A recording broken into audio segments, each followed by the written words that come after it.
I'm Andrene. And I'm Joel. And this is Rewind Rewatch, a 90s movie podcast.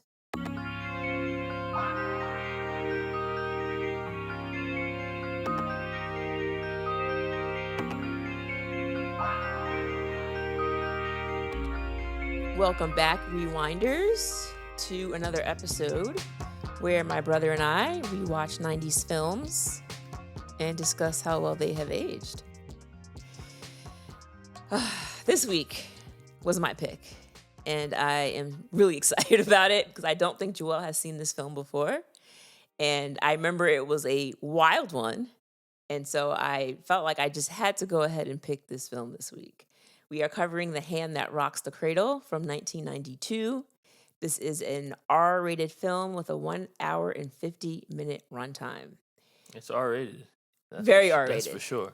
We have 3 lovely listeners that requested it this week. First, we have our Pops out of Georgia. Shout out to Pops. Next, we have Chris out of Dallas. Shout out to Chris. And lastly, we have Sonia out of East Windsor, New Jersey. Shout out to Jersey. And shout out to Sonia. All right, real quick, this was directed by Curtis Hanson, who also directed LA Confidential and 8 Mile. So 2 very different films. You only got one shot. Do not miss your chance to blow. Apparently. This is starring Claire Bartels, played by Annabella Sciorra from Jungle Fever, as well as Rebecca De Mornay, who was from Risky Business and The Three Musketeers, and then Matt McCoy, who I know as Lloyd Braun from Seinfeld. Lloyd Braun, that's right. He also was in Jack Ryan. Lloyd Braun, that's funny. I mean, let me also get to see Ernie Hudson from the Ghostbusters and Julianne Moore from The Fugitive. We saw a small glimpse of her. And then lastly, Madeline Zima, who plays the daughter. She was on The Nanny. Okay, so before we get into the meat of this film, Joel, I'm going to ask you if you could possibly sum up The Hand That Rocks the Cradle in one sentence. A woman poses with a fake identity to be a nanny in an attempt to take over another woman's family? Yeah, I think that was what her intention was. Okay, there's so much to talk about in this film. I guess we'll start by just setting up who Peyton Flanders? Yes. Peyton Flanders is who nobody Peyton is. because that is a fake name and a fake identity. And I don't even know if we find out this woman's first name, if they probably do say it, but I didn't write it down. But we know that her husband is a gynecologist named Dr. Mott. So her real identity is Mrs. Mott. That is correct. Now, Dr. Mott, as you said, is a gynecologist, and he examined one of the main characters here, Claire, played by Annabella Sciorra. Claire is pregnant. She's big pregnant in her 3rd trimester, and she goes to see the doctor, and she's seeing a new doctor at this time. And as I'm watching the scene, I actually didn't remember this part of the movie for some reason. Bruh. But the red flags are popping up instantly because as she's there, she's, getting ready to lie down on the table, put her feet in the stirrups. First, the doctor says to her, like, oh, let's go ahead and do a pelvic exam. And she's like, well, I thought we don't do that until we're in the 3rd trimester, because she wasn't quite there yet. I think she was like past maybe the 2nd trimester, not quite in the 3rd. And he's like, well, we can kind of just like see how things are going. So she's like, okay, fine. There's another nurse who's in the room, but then she answers the phone. She says something to the doctor, and the doctor says, oh, you know what? You should go handle that. Go out and handle that. Now, as a woman, And gives her another task to do while so she's she's gonna out be the gone room. for a He's while. like, yo, and while you're out there, also do this other thing. So as a woman going to the gynecologist, in my experience, there is always a second person in the room for the exam, or if someone isn't already in there, you can ask for someone to be in the room. So, like, let's say you have a doctor you've been going to for a while and you feel comfortable with that doctor. You can still always ask for someone else to come in there, or you can choose to have it you and your doctor alone. Claire was not given that choice. The other nurse left. This is her first time seeing this doctor. So first he starts off like, oh, let's do a breast exam just to make sure that everything's okay and you don't have any breast cancer. And like as he's doing the breast exam, he starts talking about how he likes to like take walks on the beach, or like it was very bizarre. It's like, why are we talking about what you like to do outside of work? Yeah, he also, I mean, I've never gotten a breast exam or any other sort of anything that involves a gynecologist, but I would assume that as a gynecologist, particularly as a male gynecologist, a big part of your job is making your female patients feel comfortable. And that is something that he did not seem to be doing. Like you could see that she looked stressed. You could see that she did not really feel comfortable. And he was just like going about his business. So I'm Yes. like, yo, this guy seems Already was kind of like shifty. something's wrong with this. And then it's like you're rubbing on this woman's breasts and you're not saying anything to her about like, how does that feel? Is this okay? Like nothing to put her at ease. He's just like going about it. Not to mention, nothing medical. It wasn't like, oh, good, I don't feel any lumps here or like Right. this. It was nothing Right. about the actual exam. So already I'm like, this is weird. And then when he goes to do the vaginal exam, he puts a glove on, puts his hand down where she can't see it, slips the glove off, Bro, and nah, puts it in his pocket. This is the part where I'm like, what? There's a lot of what moments in this Yes. movie, Yes. but this, especially, it happened in like the first 10 minutes. Yeah, I'm like, wait, we're what getting is started. happening? We're getting started with the film. What is happening? Yeah. And then he proceeds to examine her with his bare fingers, which like, bro, there is no reason. There's no reason why you need to be doing this. Nah, so he gets wrapped pretty quickly. So she runs out of the office. She clearly is upset. She goes home to her husband, and the husband is the one who's like, babe, you need to report this. Like, listen to your gut, basically. If you don't feel right, you need to report it. Yo, can I just also just say, shout out to Michael, man. Like, well, for right now. I got beef for him later. okay, all right. But for right now, I agree. For right now. For Michael, right now. For right now, shout out to Michael. I'm not gonna say too much more. But okay, yeah. So she goes for it. So when this starts happening, going back to Mrs. Mott, now we find out Mrs. Mott is about to lose everything. Her husband had this bid practice. Apparently, all the funds that she had were Well, it's not just that she's gonna lose everything. It's the fact that he gets caught after she reports this thing. Forgot about that part. She reports this thing, and then it's like, oh, actually, he did this to like 4 or 5 other women. So he's about to go to prison, and not only that, you don't want to be in prison as a molester. Bro. So this guy shoots himself and kills himself. So now there's the matter of what happens to his wife, who is also pregnant. Mm-hmm. And she finds out from the attorneys that essentially all the assets they have are going to be tied up because a number of these women came out and now filed suit. Yeah. So it's like, we can still sue your estate, although you're dead, bro.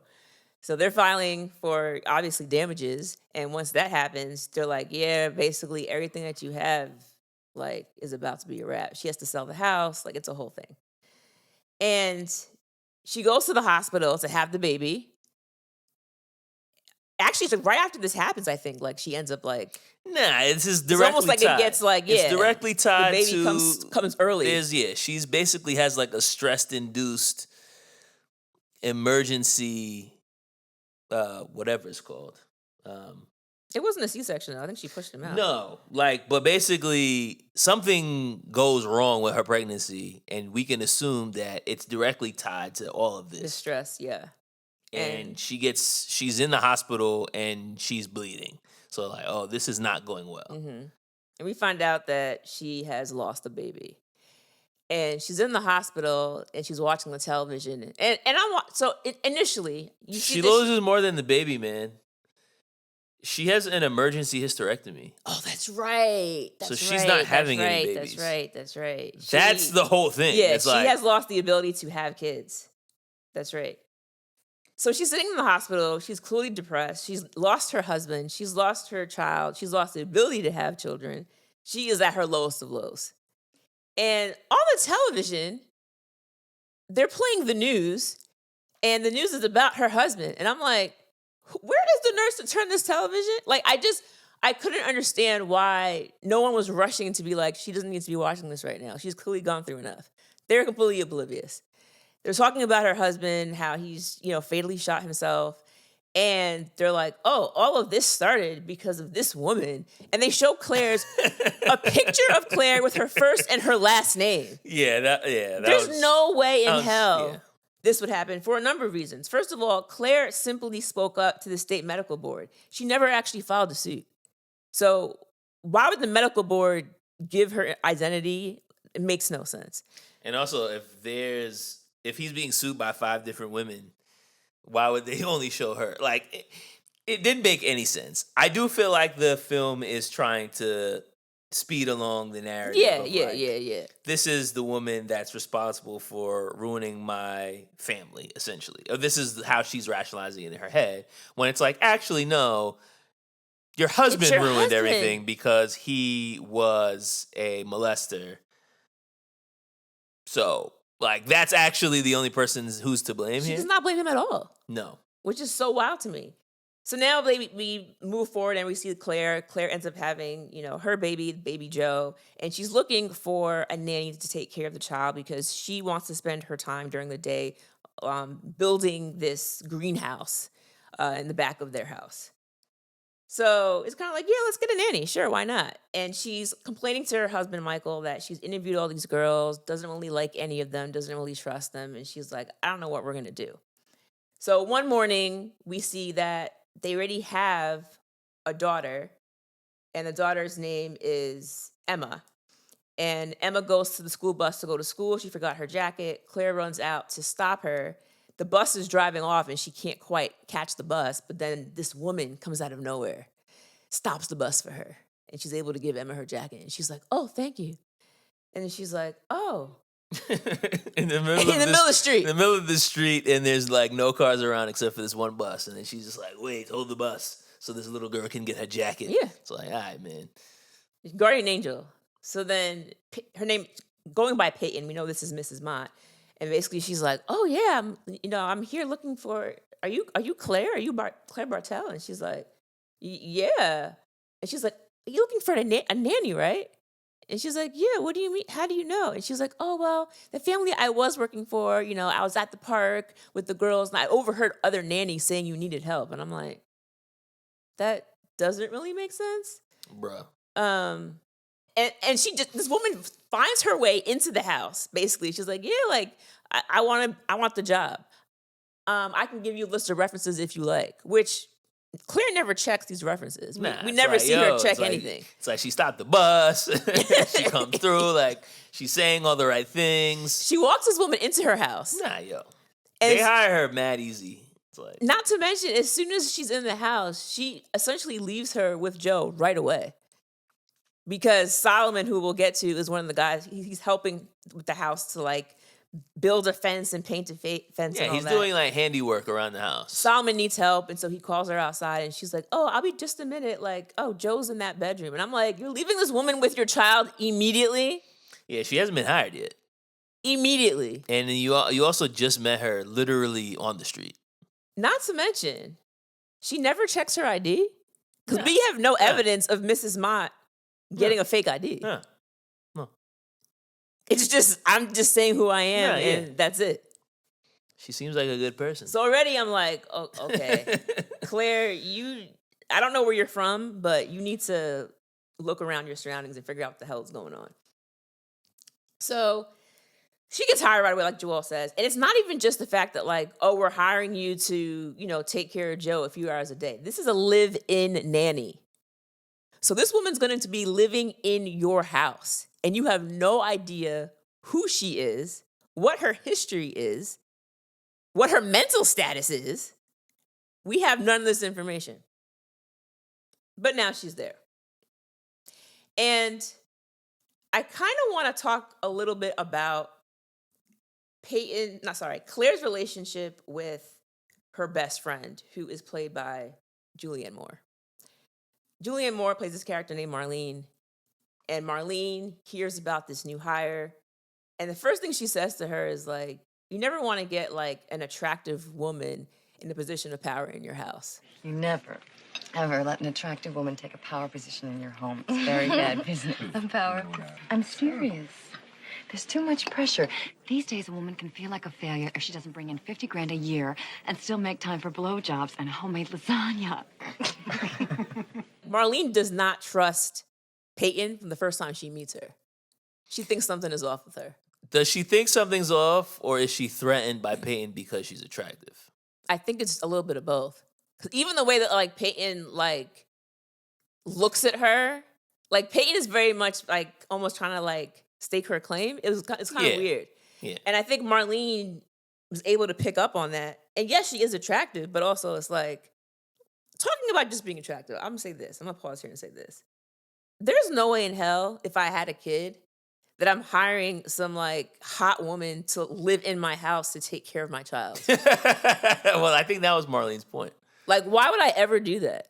And Marlene also saw her husband's reaction when he met Peyton, which Maybe was we should get a nanny. completely. Or we should have kids, he said. Maybe we should have kids. He's like, man, maybe I should have kids too. And then Michael just looks at him like, bro, like seriously. Yeah. But yeah, he's beasting from the beginning and not even hiding the fact that like in front of his wife, he's like, yo, you see this? Like, it's like, come on, dog, relax. And like, bro, like, look at your wife. Like, your wife is gorgeous. What are we even talking about? Yeah. Yeah. So But Julianne Moore, Marlene. like Marlene is also, she has a different energy than Claire, where she's a girl boss. She does real estate. She's selling these houses. She's making this money. Whereas Michael is clearly the breadwinner in their family, and they have this big, beautiful home, but there's no indication that Claire is really contributing financially. Now, not to say that finances is the only way that you could be a boss, but I think Marlene's whole character, the way that she's portrayed in this film is like very much like, I don't take no crap, I take charge. So that energy already is coming into conflict with Peyton, who is kind of asserting herself in Claire and Michael's home, and Claire is kind of allowing things to happen instead of Marlene, who is someone who kind of sets the boundaries of what happens. You're absolutely right about that. Right? Like, I feel like if she had tried to pull this off in Marlene's home, it would have played out a lot different, because Marlene would have been like, all right, I'm going to tell you what you can and can't do. Exactly. Versus Claire is letting Peyton kind of like create the boundaries. Yeah, but like she's setting the standard of what her job is, and then Claire's agreeing to it. She's like, yeah, cool. Where as opposed to like, you're her boss. Yeah. Like, you tell her what she's supposed to be doing. But that's not really how this works. And this is also kind of what wraps Claire time and time again, is like she's allowing things to happen instead of setting the standard for what should happen. Even something as small as like the first time we see that, I believe Peyton meets Marlene, they're getting ready to go out on a double date. It's supposed to be Claire and Michael and Marlene and her husband. And Claire is getting ready, and she basically says that she is going to wear this red dress that Michael bought for her. She feels very sexy in this dress, she tells her. And so she's like, yeah, I'm excited to go out tonight. And while she's in her closet trying to find matching shoes. That scene rubbed me the wrong way anyway. Because why are you in here? Yeah, it's like, bro, this woman works for you. You're walking around in your underwear and talking to her about like what you're going to like. I understand, like, if this is your friend. That's what I'm saying. But this is not your friend. Like, she's your employee. She's hired as your nanny. She shouldn't be in your bedroom while you're getting dressed. It was way too comfortable. It was like, yeah, I was like, this is very inappropriate. Yeah, it really was. And then she's like, oh, like this perfume. Yeah, buy it whenever you want. Nice bracelet. Yeah, use it whenever you want. I'm like, what is going on here? It was very much like, you're my best friend, and like, I'm letting you do whatever you want. Her eyes were closed for like for too long. She wasn't paying attention to what was going on. So at first Peyton starts doing small things. Like, she stains the red dress with perfume, so then Claire can't wear it. And Michael makes notice of it. He's like, how come you're not wearing the red dress? And she's like, oh, yeah, I couldn't. Whatever. Yeah, that second option. Yeah, it wasn't It was like this is like a dress that you would wear to like your kid's winter recital. Like it wasn't a going out dinner a dress. date with my husband dress. I was like, come on, dog. Yeah, that you dressed like Blossom. Like, get this joint out of here, dog. It's not Blossom. She was dressed like Blossom. All she was missing was a bucket hat. And Jenna Von Oy. That was the only thing I was missing. You're stupid. So it starts off small, things like that, right? Like, oh, I'm gonna stain your clothes. So I wanted to ask you, apart from the murders and the attempted murders, which we will talk about, what was to you the most shocking thing that Peyton did? Aside from the murder and the attempted murder, there are a number of things that she does that are crazy, which I'm sure we'll probably run through the list. I think for me, it's the breastfeeding. Okay, it's insane. Okay. Because what she basically allow her to live in the house in like this basement bedroom, big house, plenty of space. And we see almost right away that she's like setting an alarm at 3 a.m. to get up. It's like no one sets an alarm for 3 a.m. unless they're up to something. Or like you have a job that requires you to be there at 5. But that's not the case because she lives at her job. So it's like, you're waking up at 3 a.m., you're up to something that you're not supposed to be up to. And it's so much worse than I could have guessed. Bro. She goes into the nursery and basically starts breastfeeding this other baby. So much so, now, not only does she start doing it late at night, but now it gets to the point where she's doing it every time Claire and Michael aren't home. Mm-hmm. She's just breastfeeding this other woman's baby. To the point where when Claire tries to give her baby the breast, the baby is refusing it because the baby's already full. Yeah. And she's like, what's going on? The baby won't feed. She has no idea that this woman is popping her titty in the baby's mouth every time she has her head turned. Bro, it's insane. That is infuriating. And it's like, clearly, like, I don't have kids, I don't want kids, but I just can't imagine something as intimate as feeding your child, and like you have someone else putting their breast in your child's mouth. Like that insane is wild. I was like, what is happening?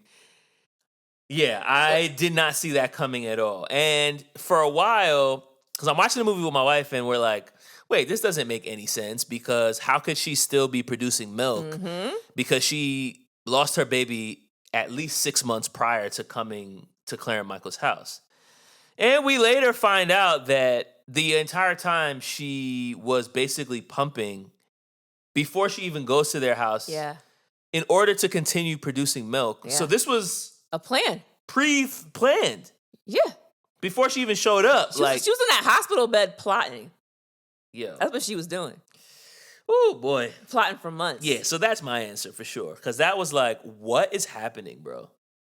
That is up there for me. And I guess the second one is just the way she was manipulating Emma, the daughter. It was really bothersome. Oh, Solomon. Yeah.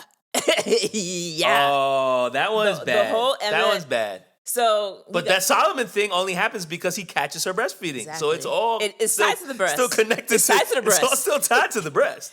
So let's talk about Solomon so we can talk about what happens here. So Solomon, we find Played out. by Ernie Hudson. Shout out to Ernie. He is someone who works for something called, was it Better Day? And what they do is they basically place mentally disabled people with employment opportunities.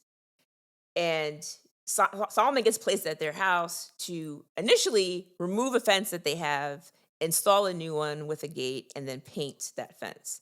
But he ends up being someone that's very close to the family. He's a family friend. They all love him, including Emma, the daughter. And throughout the movie, Michael, the father, ends up just creating different odd jobs for Solomon to do so they can keep him employed because he is a gentle, nice man. He just has some cognitive issues, but he's harmless. And has developed a very strong bond with their daughter, Emma. Oh, yeah. They're very, very close.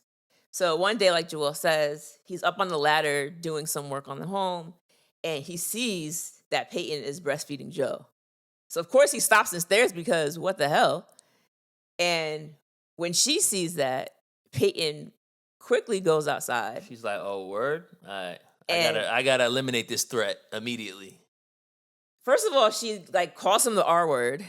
Then she smacks him in his face. And when I tell you, I start clenching my fist. Arthur meme. Like how dare you put your hands on this man? And he's so like gentle. He's not going to do anything back. And the fact that he has cognitive issues, it's also like, if you say anything, who's gonna believe you over me? That's what she even says to him. She's holding that over him. Yeah. And it's also like, number one, he doesn't want trouble. But number two, it's also like, I don't want to do anything that's going to put me in a position where I'm going to lose this job, my connection to this family and this job. Exactly. So he actually doesn't say anything. No. And so what ends up happening is one day she is talking to Claire and she says that she can't find a battery or something. And she's like, yo, why don't you go and check in Solomon's cart? He probably has extra batteries in there. So Claire's like, oh, good idea. But it was the setup before that too, though. Remember, she set it up because she was like, she's having this conversation with Claire, and she's like, yo, you ever notice that like Solomon kind of looks at Emma kind of weird? And she's like, what? I never noticed that. Like her and Solomon's really close. And she was like, oh, okay, like if you say so. Like she like planted that seed. And then she loves to plant a seed. Nah, she plants seeds all over the movie, bro. She has a green thumb. Like she's going crazy. I put this in my notes. I put Claire was the one that was into botany, but Peyton was planting seeds everywhere. Bruh. That's literally what I wrote. That's all she did. She's just like, let me just give a little hint of doubt and then set something up so that when you uncover it, I have nothing to do with it. Yeah, exactly. So that happens, and now Claire goes to Solomon's cart looking for these batteries. She's moving things around in the cart, and lo and behold, what does she find? A pair of Emma's panties. So as you can imagine, she can't believe it. She's crying. She's like, "Oh my God, you bastard!" She spazzes out. And it's like, we love this man. Yeah. We trusted this man. Now here's why I said that Michael was trash.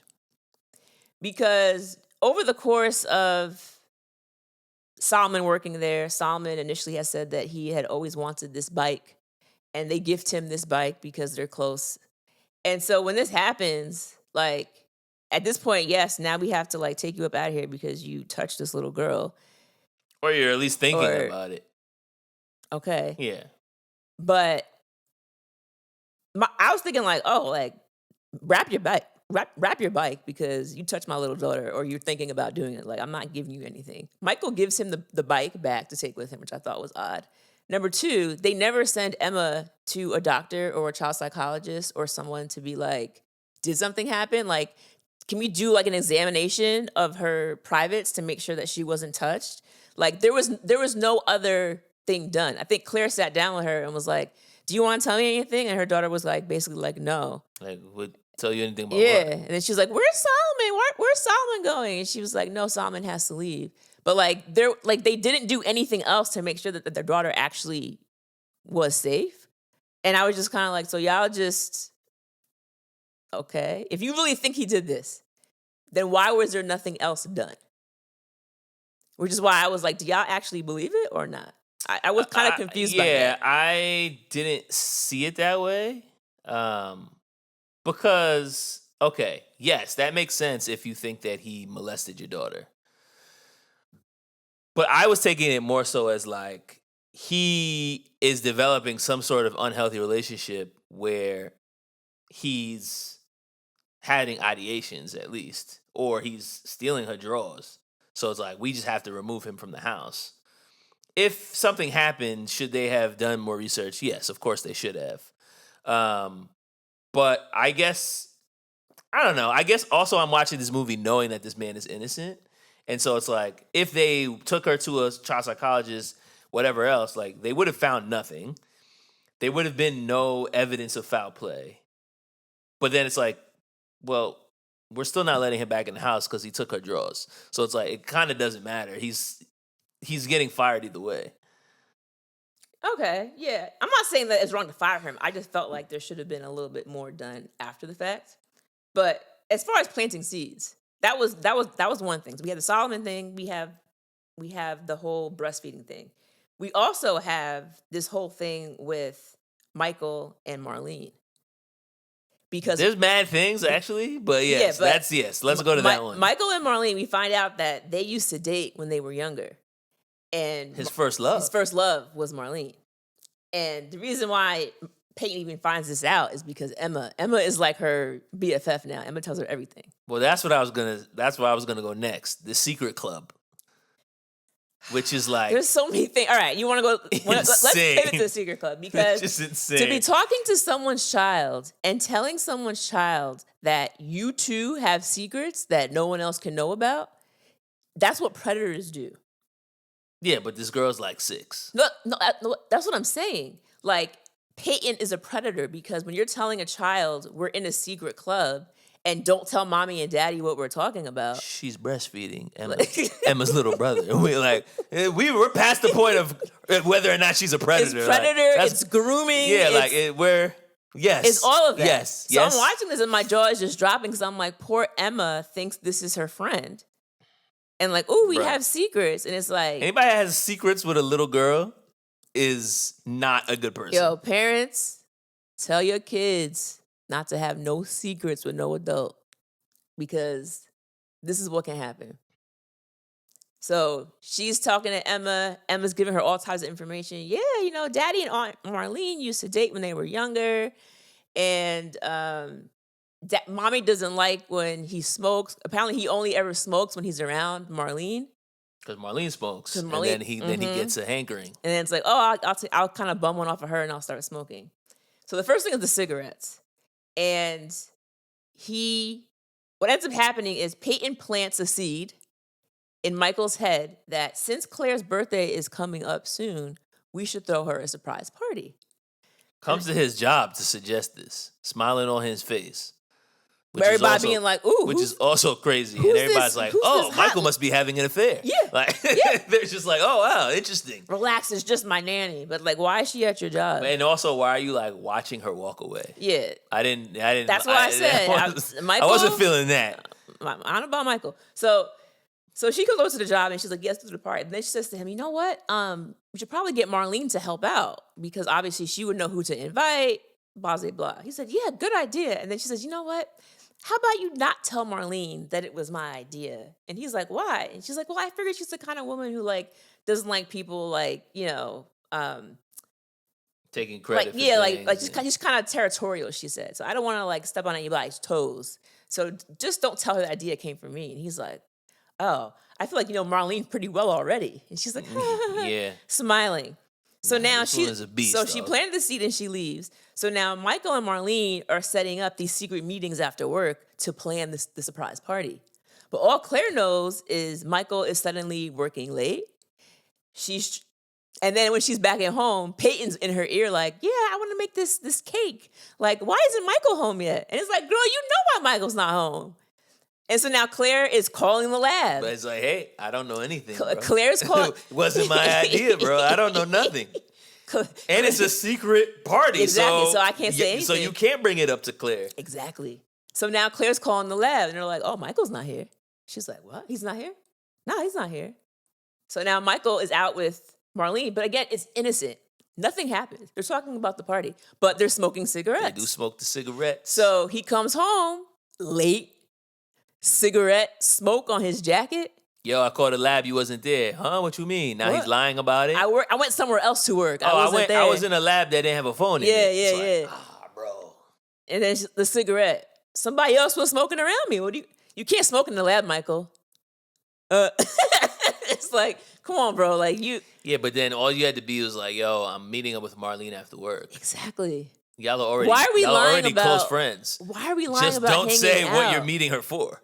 Just like, oh yeah, me and Marlene met up after work. She wanted to talk about something. Yeah. Like, oh, words? Like, yeah. People love to lie for no reason in movies. It's like, bro, you didn't have to do didn't that. have All to you had do to do that. was not tell her about the party.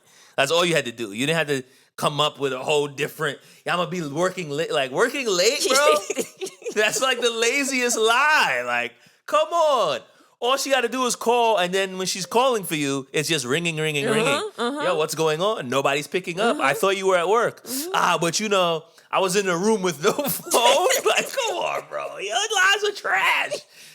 All you had to say was, yeah, I hung out with Marlene, and that's also why my jacket smells like Right, smoke. because you know that Marlene smokes.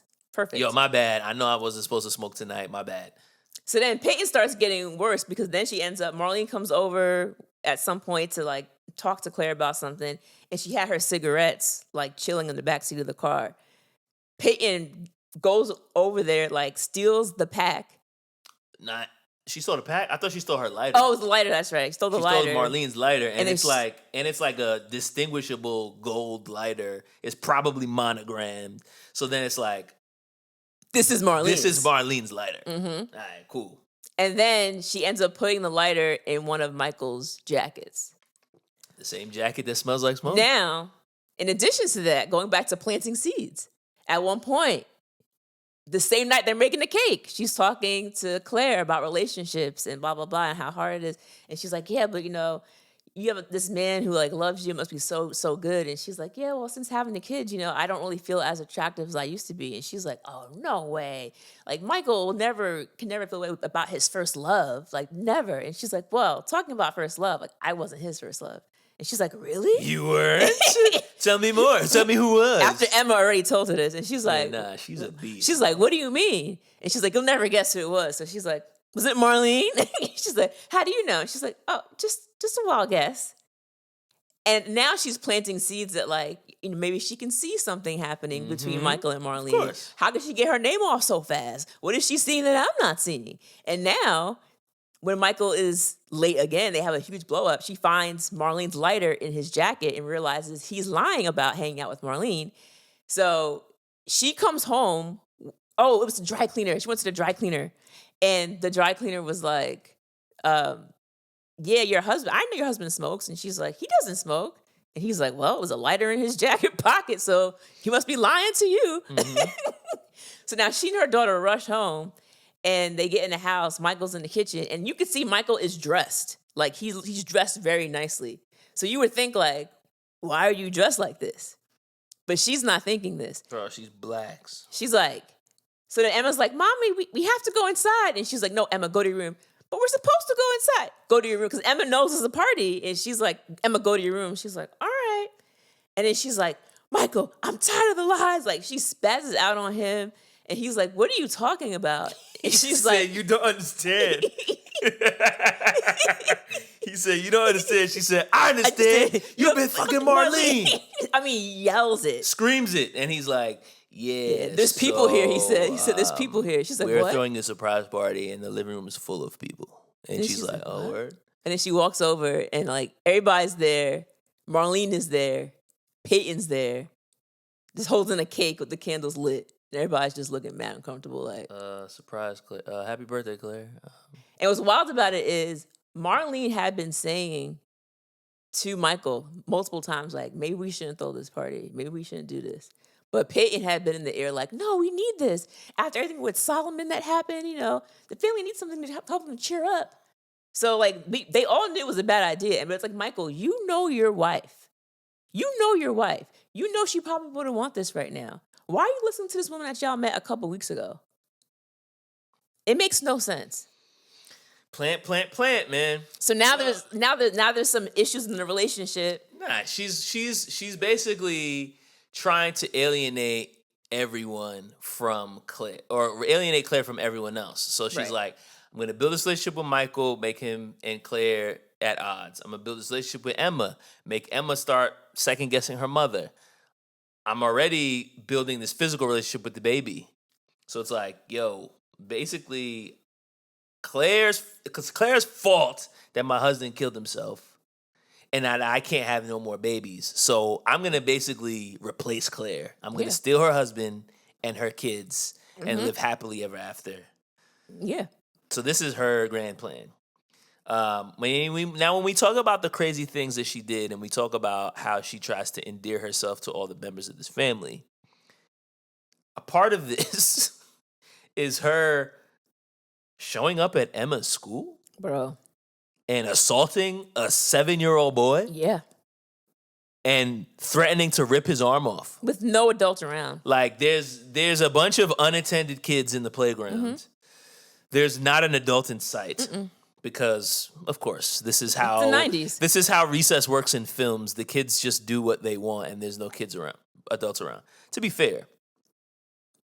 We had when we were younger, we had like at least one woman who would be outside for lunch. Yes, but I can also remember... I remember that at private school. I do remember recess. I don't really remember adults being outside during recess, so that's actually kind of accurate. I work for a school now, and I can assure you that no longer happens. Like, adults are always present whenever there's kids. But I feel like in the 90s, kids did kind of just like go to recess and do whatever Three Ninjas, right? Yeah. Like, they had this whole basketball battle. There was no adults there. Yeah, you're right. Or even if you look at like The Wood, when they're like running around grabbing the girls' butts. Like, there's no adults. Like, you just do what you want. And so she sneaks onto the school's property. And then he's like, yo, what's good? Emma, yo, what's popping? Yo, who's that boy that was bullying you? Oh, that's him right there with the striped shirt? I bet. I got a message for you, Roth. Leave Emma alone. Look at me. If you don't, I'm gonna rip your fucking head off. Ow! Hey, get it, man! Let me go! Don't forget it. And then all the other kids are just like, Yeah. she beat you. Which is like, okay, of course. But it's like, bro, like, You absolutely cannot do that. that was also like And- way more than I think what Emma was looking for in Yeah. this situation. Although Emma was smiling after she left. Sure, because Like, this kid was this bullying is my her. bully. But, that was unhinged. It was. But going back to Emma and Secret Club, it's like she was setting Emma up for her mom not being there, because she says to Emma, like, well, when I was growing up, like, my mommy died. And she was like, who took care of you? And she's like, I had to take care of myself. And My new mommy. and she says like, of my blonde nanny. which she says that because Emma's still mad about Solomon leaving, and she's like, well, your mommy didn't like Solomon. You know, I want him to stay, but like, you know, I didn't want to say anything because then your mommy would send me away. And she's like, oh, I don't want you to leave, you know? And then she says to her, don't worry, I'm going to take care of you and your dad. Nah, she's a beast, man. So she's already painting like, your mom is the bad guy. And I'm going to replace her. I'm going to replace her. She's not always going to be here, but it'll be okay because I'll take care of you. Which I thought is just very insidious to talk to a child in that manner, especially when they're so impressionable. It's insidious to have Secret Club with a 6-year-old. Yes. So Yes. everything about it was just like crazy. Well, even if you think about the way that she got the job, do you remember how this happened? Claire had this earring that kept falling out of her ear. Oh, yes, that's right. And Peyton, That's right. they give us foreshadowing of this earlier on in the film, and Peyton sees that it keeps falling down. It fell out of her ear. It's like one of those like small studs, and it falls on the floor. Peyton picks it up, and then she pretends that it fell into the bassinet where Joe was, and she's taking it out of the baby's mouth, and she's like, "Oh my God, Joe!" Parents come running in, and they're like, "What happened?" And she's like, "Oh, I didn't mean to make such a fuss, but I found this earring, and he was choking on it." It's like, so that's when they decide to hire her without any They're like, references. wow, Yeah. she saved our baby. This is crazy, bro. Like, you still got to check references, man. You're going to have this person have living in your to. home. She could be a murderer. Well, But I mean like a serial killer who's just out here killing people for no reason is what I'm saying. You know what I'm saying? Like, yeah, or killing babies. Like, you don't That's don't true. know. Like, you have That's two true. you have two small children in the that's house. true. So we gotta talk about how she tries to seduce Michael. Bruh. Because This is what I'm saying. It's like, there's so many things she does throughout this movie where it's just like, where do we even start? So the Michael thing is crazy because I feel like this is after the surprise party, right? And after she basically screams at him in front of all his friends. I'm trying to remember exactly what happened. I just remember that I think so, yeah, because Claire was sleeping in the bed and Michael was just kind of up, and he hears a noise in the kitchen, so he goes downstairs. Is that what I'm talking about? With the ice? Yeah. Yeah, I didn't even understand what that was about. You didn't see what she was wearing? Yeah, I saw what she was wearing, but then I feel like there was another part with like the rain. Oh, Where she's like wiping that's him when down. she was like trying to throw stuff at him. Yeah. That's the part I remember. There's But two yeah, the ice. different- Talk there's about two the different ice. Talk scenes. about the ice. So the ice happens after this birthday party. Claire's sleeping, and they're kind of not really connecting at this point. And Michael hears a sound in the kitchen, and he goes downstairs, and you see Peyton downstairs wearing this see-through ass nightie. Like, her butt cheeks were looking good in this nightie.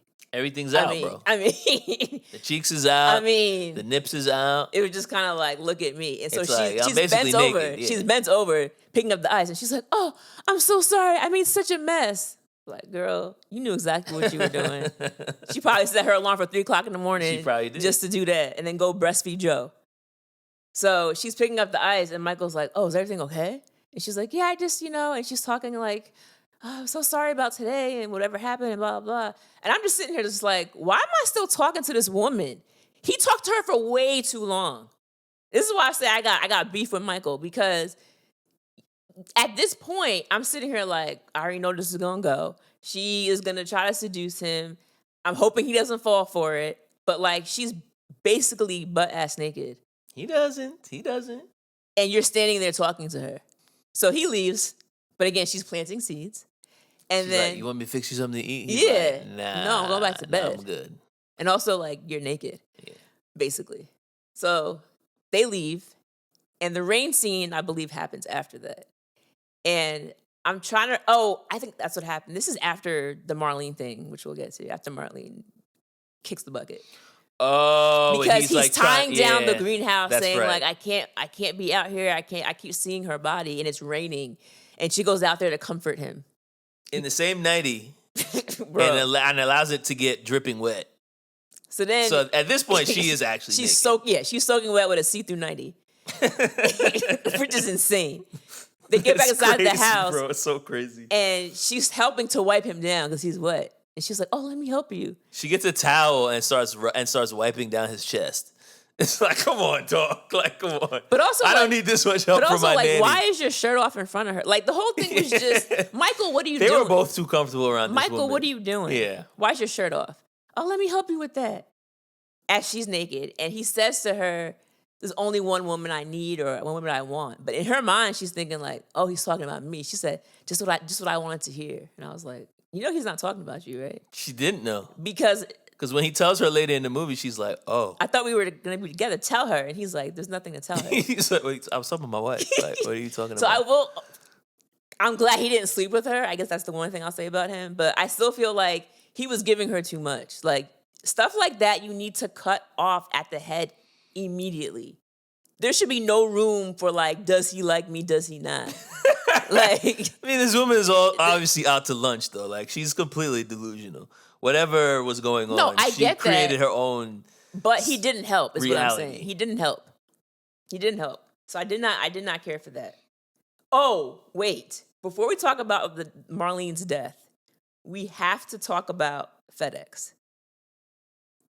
Because what ends up happening is Michael has this important proposal that has to go out. Oh, I forgot about the proposal. He's supposed to send it out, and Claire says, you know what, babe, you got to go to work. Don't worry about it. Give it to me. I got errands to run.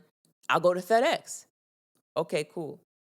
So throughout the day, she's doing different things. She's taking Peyton and Joe to this greenhouse that she volunteers at. And while she's there, the camera pans to her open purse on the floor where we see Michael's proposal and we see that Peyton has seen it. So already we're like, oh, Peyton is about to steal this joint. So Which she does. the time comes for her to go to FedEx. She gets there. And FedEx, I gotta say, is not the FedEx that we have now. These people were dressed to the nines. Well. I mean, looking very professional. Yeah, like a bank in there. Yeah, not the way FedEx looks now. So she goes inside, she gets in line, she gets to the front, she's opening her bag, and she can't find the FedEx paperwork anywhere. Like, Not gonna find it. Like, does not know where it is. And basically, as she's trying to figure out where it is, before this happens, we see that Peyton had stolen it. And while they were at this place that she volunteers at, Peyton goes into the bathroom. She rips up the proposal into many pieces and has this massive crash out in the bathroom. She takes a plunger. She starts banging it against the wall. She's kicking the door. And I was just watching this like, oh, she's certified. Like this is when we know, like, oh, something is wrong with this woman. Because why is she acting in this manner?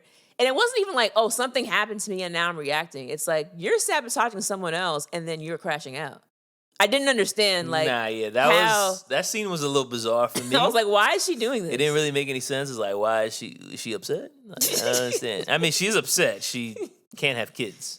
But yeah, in that moment for her to react that way was odd. I didn't understand that choice. What? But it goes to show this. The reason why it seemed to make sense is because after Claire comes out realizing that she has lost the proposal, which is a big deal for Michael and his job, her asthma starts getting exacerbated and she cannot breathe. And so they already established that she has asthma attacks, particularly when she's stressed, because at the very beginning, when she gets molested by Dr. Mott, asthma attack, and she has to go to her inhaler. Yeah. And it happens again with the FedEx proposal. She can't find it. She knows it's important for her husband's job. Asthma attack. Yeah. So this is all setting up the fact that she is dependent on her pump whenever she's in a stressful situation. Ooh-wee. This woman goes through the house, bro. Finds every asthma pump. Puts a needle or a pin in it and just sprays out all the meds. So it's like whenever she needs this pump again, it is insanity. Every pump in the house is going to be empty. And in hopes of basically killing this woman. Yep. This is the plan. Like, I'm going to stress her out to the point where she has an asthma attack and then dies. And so the reason why she even gets stressed out. Well, of course. We have to go back a little bit. Is because, well, the plan was for Peyton to kill Claire. That was always the plan. It just so happened. So she ends up like rigging Claire's greenhouse in the backyard so that basically whoever opens the door and walks in, the ceiling would basically like collapse down. The glass would break and then it would kill whoever went in there. The plan was clearly set for Claire because when Claire's leaving out for the day, she says, oh, like, I'm about to go do whatever. And Peyton says, oh, you're not going into the greenhouse? And she said, no, I have to go do some other things first. So Claire's blown like, I wanted you to die. In the meantime, while she's there, Marlene ends up calling the house because Marlene is a real estate agent and she is able to figure out that one of the homes that she has on sale belonged to Peyton, who she realizes now is Mr. Mott's wife. And so she's not who she thinks she is. And in movies, like they always do, you have to tell the villain that you know. You have to tell them. Here's the thing, man. This is the deep side. The thing is, like, yes, you're right. This happens in movies all the time. They're like, oh, I'm on to you. The friend or the coworker or whomever. Leaves a voicemail. And then that person always dies. Right? Arlington Road, right? Yeah. That person always dies. Marlene, is everything all right? No. I need a doctor. Know of any, Mrs. Mott? Where's Claire?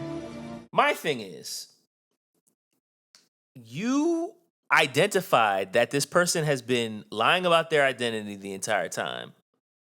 For what purpose, you're not sure, but she's obviously not all there. So what I'm not going to do is, number one, tip you off to what I'm doing. No. Like, I come to the house, I'm looking for Claire. Claire's not home. It's just okay, cool. Oh, all right. You know what? I'll talk to her later. It's no big deal. I'm not going to let you know I'm about to tell Claire who you are. Like, what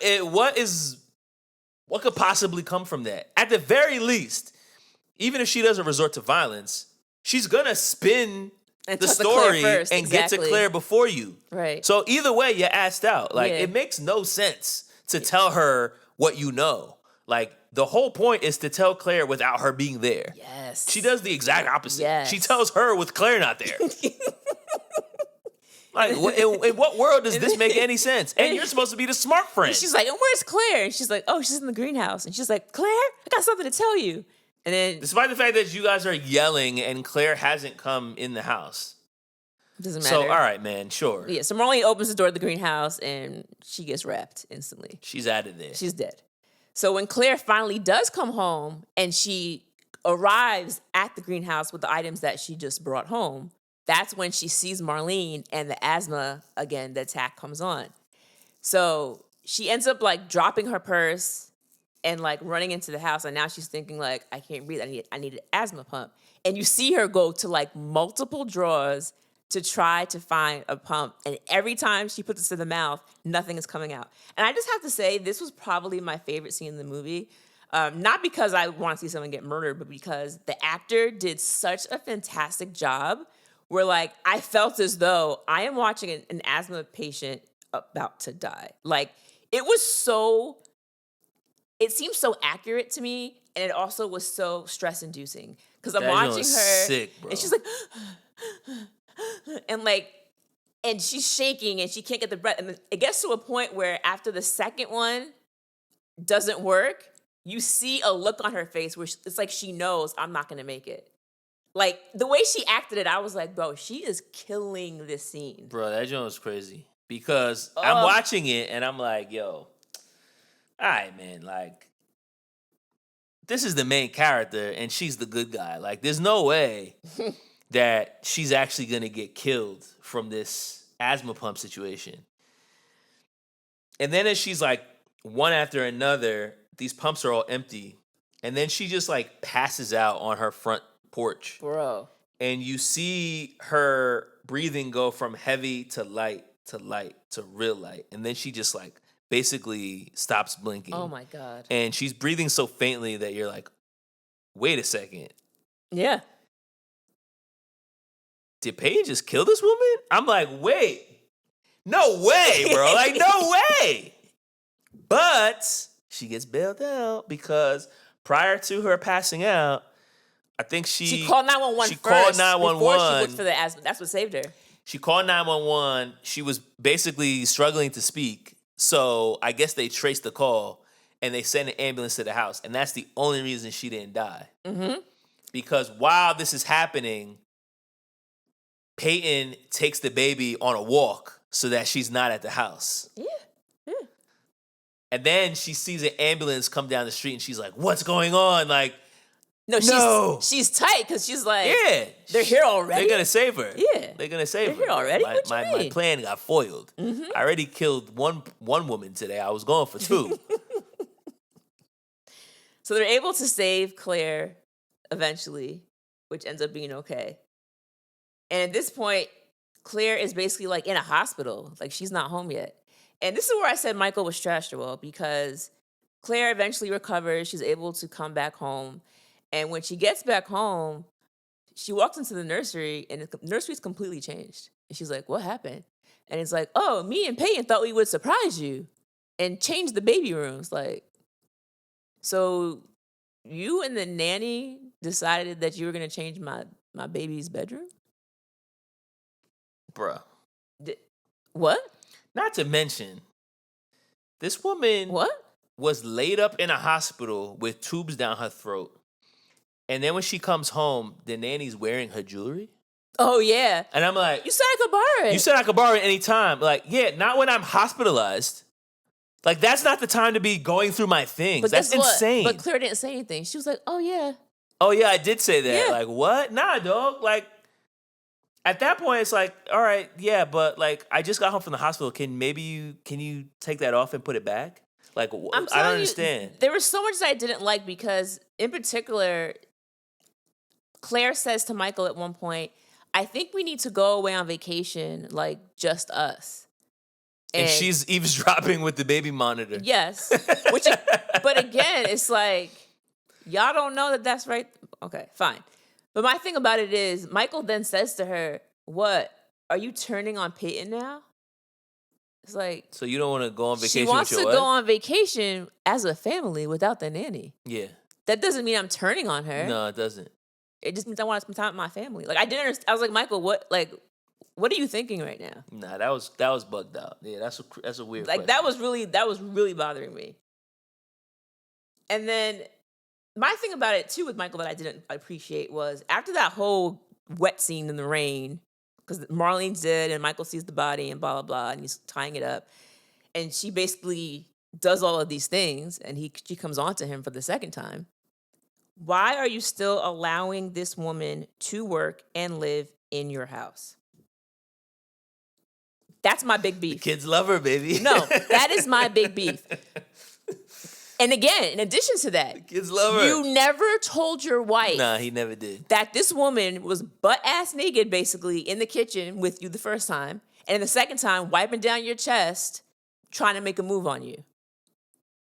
So why are you not telling your wife? Nah, yeah, that's legit. And why are you keeping her employed? That's legit. That's why I had a problem with Michael. That's legit. That none of that had ever even crossed my mind. Yeah, 'cause I'm you're a not man. even gonna lie. Yeah, it probably is why. It probably is why. 'Cause I would have been I hot. never even thought about that. I would have but been hot. No, that's a completely fair point. So long story short, basically, she's trying to figure out like, yo, what was going on? Why Marlene was at my house in the first place? She goes to Marlene's job. She goes through her paperwork. She finds the house. The house has the creepy doctor's name on it. She goes to the house, and that's where she finds the nursery that is, surprise, surprise, decorated with the exact same wallpaper So creepy. that this woman put in her home for her baby.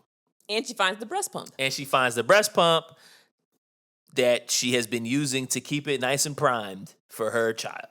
That's so disgusting. So now the cat's out the bag. She comes home. She tells her husband, and they're like, yo, you got to go. And she says, okay, I'll just get my baby and be on my way. What? And she said, I mean, I'll just get my things and be on my way. And then She's like, wait, and then what? Claire was like, Michael, make sure she leaves, right? But again, these people are stupid. They are. Because it's like, oh, by the way, give me your key. I said, you don't think this woman has made 10 copies of your key already? Okay, fine. She gives you her one key. Now they're like, okay, we got to get out of here. We can't stay here tonight. Let's pack some bags so we can leave. So Claire and Emma go upstairs to pack some bags. Michael is downstairs. But also, like, y'all didn't stand outside and watch this woman leave? No. She's crazy, and she's been lying to you for the past 4 months, however long it's been. Like, I need to see you drive down the street before I even talk about what we're going to do next. I'm not going to be like, while she's gathering her things, you know what, babe? Maybe we should get out of here for a while. Like, she's still within earshot, my guy. Like, what are you doing? Wait till she leaves and then talk about your plans privately. No. Anyway. They didn't do that. Yeah, they are dummies. So they're packing their bags, and then Michael is on the bottom floor, and he hears music playing suddenly from the basement. One of her 17 alarms. So it's like, bro, Her breastfeeding alarms. guess who's not going down there? Nah. Well, he can't. He what's he gonna do? Send his wife? No, I just like we're leaving. Like I would assume she was down there playing something. Is what I'm saying. Like I would assume that she was there doing this, not an alarm. But anyway, he goes downstairs and he's like, Peyton, is that you? In movies, I hate when they do this because by you yelling out, "Hello, is someone there?" Like you're giving away your location in the house. Of course. So why are you doing this? I feel like they, like I said, they were not going into this relationship with their eyes open. I feel like both Claire and Michael, even after they find out that she's a crazy person, they're still not under the assumption or belief that she is dangerous, which is crazy because your best friend just ended up dead in your greenhouse. So it's like, yeah, that's a strange coincidence, maybe, but then also like, maybe not. And, you know, And all of your asthma worst pumps. case scenario, like, eliminate this woman's as a threat, opposed to just being like, oh, like, she was a liar, but she's not going to hurt us. But it's like, but what if she is? You know what I'm saying? Like, I feel like they were a little too trusting and not skeptical enough. Well, like I said, and like, how is it that all your asthma pumps are empty? People like you're gonna keep track of that. You're not gonna like empty one out and then leave it in the drawer. Like no one does that. You know how much medication you have when you need it. Yeah. That doesn't make any sense. So anyway, he goes down there, Peyton, and then Peyton is behind him with a shovel and knocks his block off, and he ends up falling down. And breaking both his legs. But even the way he said, like that, it was just so dumb because later on, his wife ends up down there, and he's like, honey, my legs are broken. I'm like,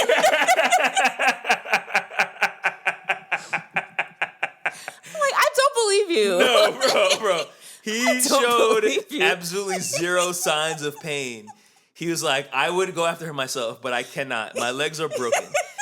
It's like, bro, like, if you fell over a balcony of stairs in a basement and broke both of your legs, I feel like you'd be a little bit more distressed. I feel like you would be a little bit like, he was just like, oh man, I can't do this, babe. My legs are both broken. Please go fix this for me. So I just chuckled. I was like, okay, Michael, fine, whatever. So now it's basically like up to the women to figure this out. And this is where yeah, I gotta say that my girl Emma came through. I was mad at Emma at first, but then Emma? She was valid.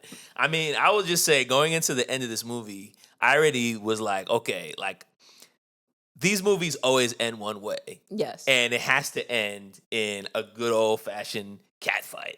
It has to be both women coming to blows, you know, the good mom versus the evil bitch. And, you know, it's like every movie where you have some crazy woman, it always ends with the two women having the final face-off. So you knew that was going to happen. Now, when they realize that this woman's crazy and she's still in their home, Claire says to Emma, yo, I'm giving you this key. Lock yourself in the door and don't come out until you hear me say it's safe. And within 5 minutes, she has ignored the directions completely. So at first I'm like, dog, what are you doing? But her ignoring her mother's simple directions actually saves their lives because she sees where Peyton is and yells and warns her mother, which basically avoids her from getting smacked by the same shovel. Exactly. And I think at that point, Peyton is like wielding a fireplace poker or something. Yeah, she had all types of weapons in this movie. Because she gets locked in her door and uses the poker to break the door open. Yeah. Because basically what happens is Emma basically says to her, like, no, she says, Emma, where's your brother? And she said, oh, he's in here. So then Emma, like, lets her go into the room and then she locks her in. And then she's like, you're not my mommy. Nah, Emma's a beast because Emma went to grab her brother. Emma moved her brother out of the bassinet, hit him, grabbed him, and then hit him in a second location. I was like, yo, that's some big sister vibes. And was throwing her voice using the baby monitor. That's some big sister vibes, bro. She came through. I was like, all right, that's a good thing you didn't listen to your mom because you're actually smarter than your mom anyway. Your mom's a dummy. So your mom and your dad are both dummies. Yeah, like good for you for not listening. So then we finds out that Solomon has been following them for like most of the movie because once he realized how evil Peyton was, in the background you would see Solomon like out in the street with his little bike following, and Emma peeped that Solomon, and I'm just like, but she didn't say nothing because she's like, he's valid with me. But again, to show why Michael and what's her name, Claire are dummies. There's a scene where Solomon is following them on his bike and he's like directly behind their car. And they don't notice. Driving on the street. And I'm like, you guys didn't know Solomon was behind you? It was like, bro, if you think this guy was up to no good with your daughter and he's following your car, you would call the police. And they don't notice at all. No. They don't notice him. So Solomon has been looking out. He saw might be some trouble. And so he ends up getting them up. He has like Emma, I think, outside of like the window from the attic, and she's like kind of sitting on the roof, and he also is holding baby Joe to make sure that he's safe. Now, throughout the movie, he had been told like never to pick up Joe because of his cognitive, issues.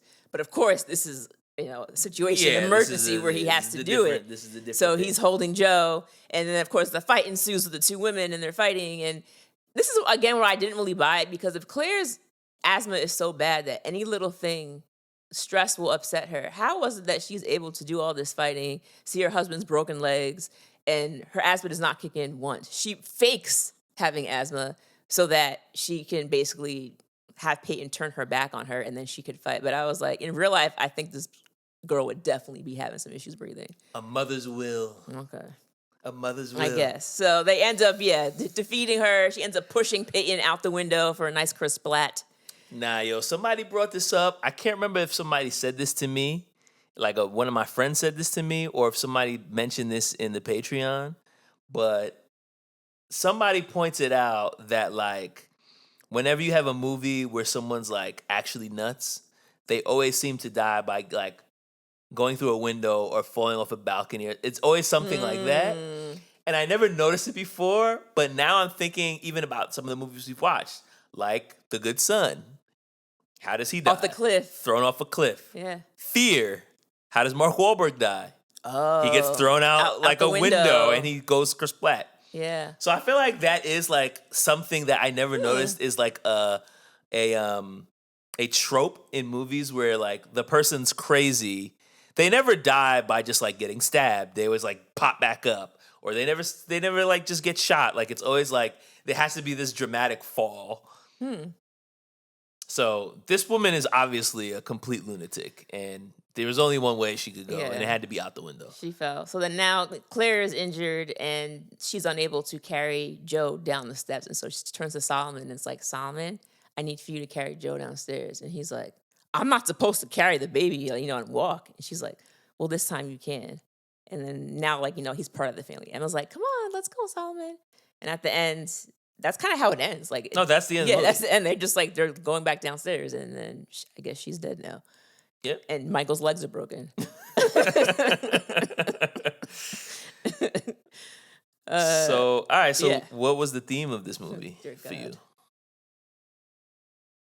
So, I think if I'm looking at it from the perspective of Peyton, the theme that I think she needed to learn is that, sometimes life just isn't fair. Sometimes things happen outside of your control that really suck, that change your life, that make it so that your life is no longer the way that you may have envisioned it was going to be. But when that happens, you really got to suck it up and figure out how you can now navigate this new way of living. And it's like, no, it's not her fault her husband was a scumbag. No, it's not her fault she lost the baby and had to get a hysterectomy. I can definitely empathize with all of those things because it wasn't her action. But the issue became she took what happened to her and then went completely left and decided to blame someone else and then spent her entire time trying to exact revenge on the wrong person. Whereas, maybe she could have got herself a good therapist, worked through some issues, and became a foster mom. Like, there were other things she could have done to still have a life that may not look the same, but could still be one that she could still live through and be content with. But instead, she just got so, stuck on trying to make someone pay for what happened to her that she completely lost it and lost control of her faculties pretty much by the end of the film. I wonder if the situation made her snap, or was she just crazy the whole time? Because her husband's obviously a creep, and who knows what she knew about it or not. Right. But I don't know. It begs the question of was she just crazy the whole time and she's married to this creepy man? There did not seem to be any point of the film where they showed her being upset about what he did. It was just how dare this woman report him? Right. It's this is what's happening to me. It's all about her. What happened to her? Yeah. I'm going to have no money. I'm going to have no this. I'm going to have no that. But it's you're not thinking about what happened to her at all? Well, I think I'm thinking of the theme from the perspective of Claire and Michael. Okay. And the first thing that comes to mind, obviously, is you can never be too cautious about who you let around your children. Or another way of putting this is you should be cautious about who you let around their children, because they were not cautious at all. They were way too open um, with everyone. I mean, Solomon ended up being a good guy, and he was at least being vetted through a program. So you could probably understand that a little bit more. And but to be fair, when he first came, Claire was definitely very cautious. Like, who is this man? What's because going he was on? creeping around her backyard and he was Yeah. black. So that was obviously a very different thing than like a pretty blonde lady. That's true. And I think the other part that's related to that is like about trusting your intuition. These people seem not to have any, because like there were no red flags popping up for them or even yellow flags. Like they were just like, oh yeah, da da da da da. But it's like, just because your kids seem to like someone doesn't mean that they're trustworthy. And particularly after the Solomon situation, like that should have made them even more cautious of Peyton, because it's like, all Exactly. right, well, if this guy, we thought he was cool and then ended up not being cool, like maybe we need to like rein it in a little bit with how comfortable we're getting around the nanny. But they didn't. In addition to that, why is it that none of these issues came up until the nanny was around? None of them. None of them. So you didn't think anything about this? Like, since It's Peyton's like, been yeah, it's here, like as soon been as this wild. woman showed up, like bad stuff has been happening pretty much every other week. Yeah. So yeah. So as far as facts, I couldn't find a ton of facts about the particular film, but I do have some little tidbits. So for one, the film's title is derived from an 1865 poem by William Ross Wallace called "The Hand That Rocks the Cradle is the Hand That Rules the World." And I believe there's a line in the film where Marlene's character says this to Claire when they're out at dinner that first night, basically saying like, "Why'd you hire this hot girl to be your nanny?" There is a Stephen King novel entitled Dr. Sleep, which is his sequel to The Shining. And in that book, he also wrote that line. And Rebecca De Mornay, who plays Peyton in this film, played Wendy in the miniseries version of the movie The Shining. So there's some like Oh, that's King-esque interesting. relations there. As far as other relations with the actors, Matt McCoy appeared in Star Trek The Next Generation, and John Delancey, who plays Dr. Mott, was a recurring character as Q in Star Trek The Next Generation and Star Trek Voyager. So we got some Trekkies that appeared in this film. I saw this interview with Rebecca De Mornay when she was talking about apparently when she was 5 or 6, she said that she went to this very liberal school in England, and that basically the kids had the option between like ages 5, 6, and 7 to choose whether or not you wanted to go to certain classes. And so she said basically the only classes that she attended was drawing, cooking, and acting. And that acting is clearly the thing that has stuck with her. And so during the interview, the person asked her, like, well, you could just not go to class? Like, what do you mean? And she said, well, basically, you were free to do whatever you wanted as long as you did not hurt anyone or damage anyone else's property. And I mean, Oh. I guess it works for her. Student choice. Yeah. I don't know how that would work in America, though. I don't It wouldn't. think- It wouldn't work at all. I don't think that would work pretty well here. We know that. All right. And now, It's time for the Rewind Ratings. I think we've been doing lately that the person who picks the film goes first. I feel like that's kind of how we've been doing it. All right, The so last go couple of first. episodes. Man, this movie, I will say this, it's very entertaining. Once the movie starts, like, you just keep being like, what, the whole way through, because this character does so much that it's really out of control. There's not a lot of a character arc here because, like, it's just like, this is a villain. She has, this gear to grind against another character, and she's not going to stop until basically she dies or Claire dies. That's basically the only way this movie was going to end. So there's not a lot there as far as growth of the character, but I think for what it is, this is a thriller. So you're really not looking for that kind of a movie anyway. This isn't a drama. And as far as holding my attention, it absolutely did. I don't think I've seen another film like this where in relation to children, you just saw stuff that was it was so over the top as far as like the things that she was doing, but it also wasn't trauma porn. You know what I mean? Like I think a lot of times in movies they want to prove a point, but it's like to the point where it's like you're watching someone get raped or you're watching, where it's like, okay, this is horrible. I don't want to watch this again. It was enough of thrill and like, wow, this is wild without being disgusted. I'll say that. I mean, Claire getting molested by her gynecologist was pretty disgusting. It was gross, but I'm saying like that's not as bad as watching like what was that movie? The girl with the dragon tattoo. I knew exactly what you were talking about. Because that scene was like that was too much. I don't want to watch it again. Yeah. So that's what I'm saying. Like it's like yeah, that's gross, but it's not like this is gratuitous violence for violence sake, is what I'm saying. No, it wasn't. It wasn't over the top. It was just gross. So I enjoyed this movie. I think this is like a very fun thriller to watch. I think the people that played their parts, apart from Michael, because that broken leg line really did nothing. That was bad, man. It was really bad. But I think the person playing Claire was phenomenal. Like I said, that asthma exacerbation scene like really took me out. She was phenomenal. And you really believes that the character of Peyton was insane because of just the way she was acting. I think it did a good job of portraying this idea of like, although you live like in this wealthy, safe environment, you really can never be too cautious of who is around you, particularly when it comes to your children.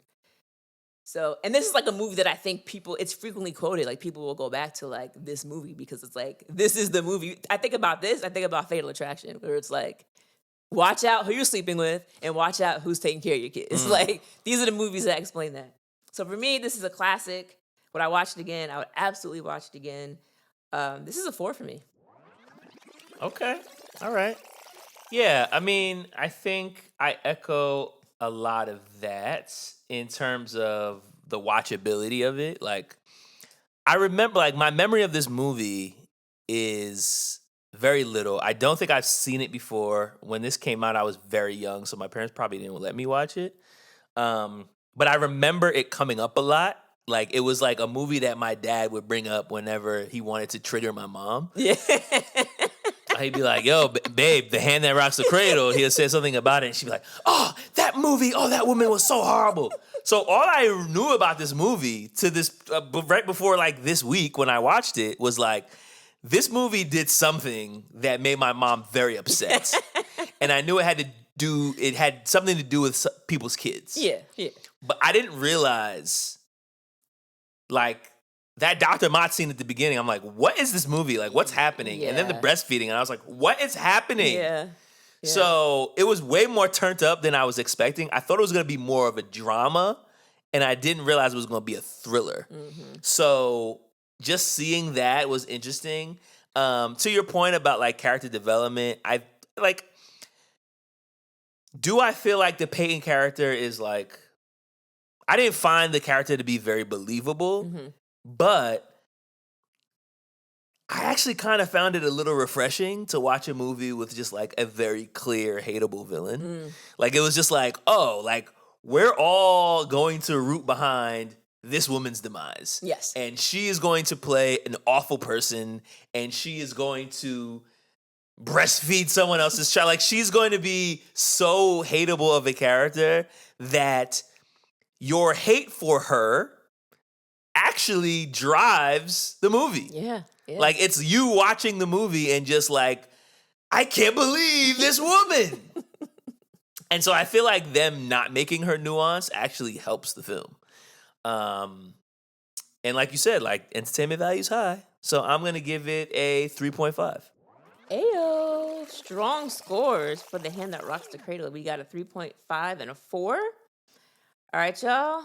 Please keep those requests coming. If you have any movie you would like for us to review on the pod, then send us an email at rewindrewatch1990s or hit us up on social media at RR90spod.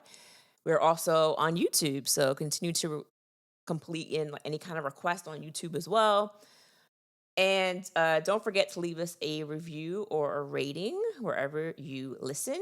If you would like to support the show and get access to bonus episodes where we cover late 80s and early 2000 films, join our Patreon for $5 a month where we have an exclusive chat and you're able to vote on future episodes. All right. Now we get to talk about our final words for the hand that rocks the cradle. When your husband makes love to you, it's my face he sees. Oh, God. When your baby is hungry, it's my breast that feeds him. When push comes to shove, you can't even breathe. I think that sums it up, so I'm going to leave it there. All right, That y'all. sums it up. We'll see y'all next week. Adios. Later.